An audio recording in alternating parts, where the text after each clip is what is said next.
Hi, I'm Vic Hunter from Hunter Business Group. I want to talk to you about being on the phone 8 hours a day, talking to people every day that are upset with you, that you haven't met their expectations. They don't really believe you understand them. There's only a 50-50 chance that you'll actually be able to solve their problem, and you have no accountability to them. These customers have been trained, even vaccinated, against expecting to be serviced well.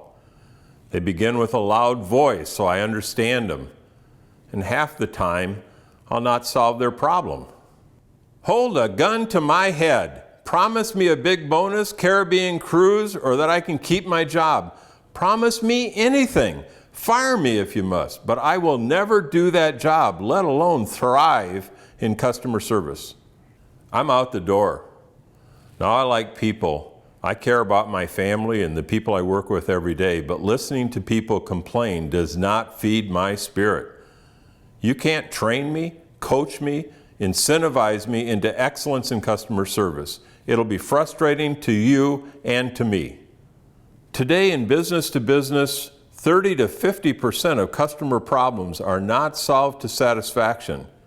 Yet best-in-class companies have seen their problems go from 14% to 6% over the past 6 years. Almost all of these problems get solved and the customer returns to buy more. How do they do it? How do they find people that thrive on the responsibility to the customer, share genuine empathy, and live a life as a mission of service? We know what to look for, but how do we find it? What are the questions we need to ask in an interview to reveal an individual's true behavior? How do we score those critical behaviors so that we can compare candidates? How do we select the candidates who surpass acceptable, who are truly exceptional? Well, you want to start by screening on skills and experience. And then you hire based on a value and cultural fit and making choices around behavior. It's hiring for the job that you expect them to be able to perform. It's being able to understand how they'll perform in that job before you've made that decision. That's our objective. So before we go ahead and model this out, let me talk to you about D Light. First, how is D motivated? We must start with motivation to find a person who will thrive serving others. D's a team player, service-oriented and loyal to the company. She is conscientious and dependable, has good attendance and is punctual, and is committed to delivery of tasks.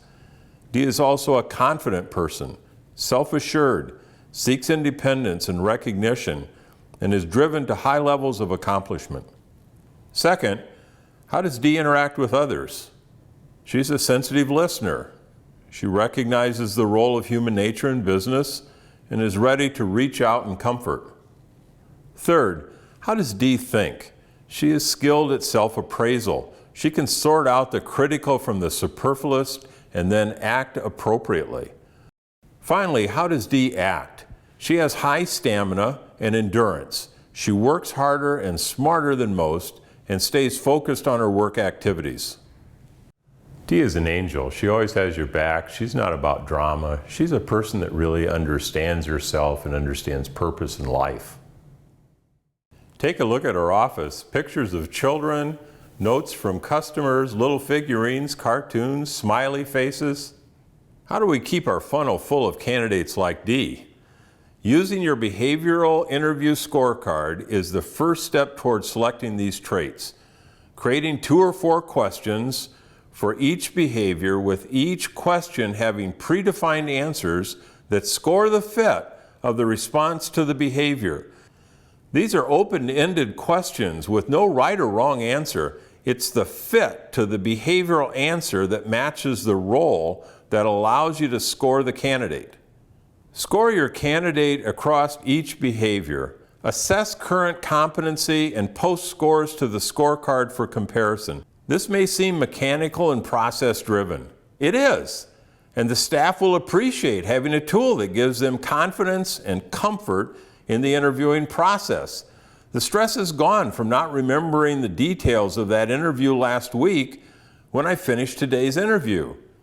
You now have a more comfortable, consistent, and predictive way of finding those great customer service angels.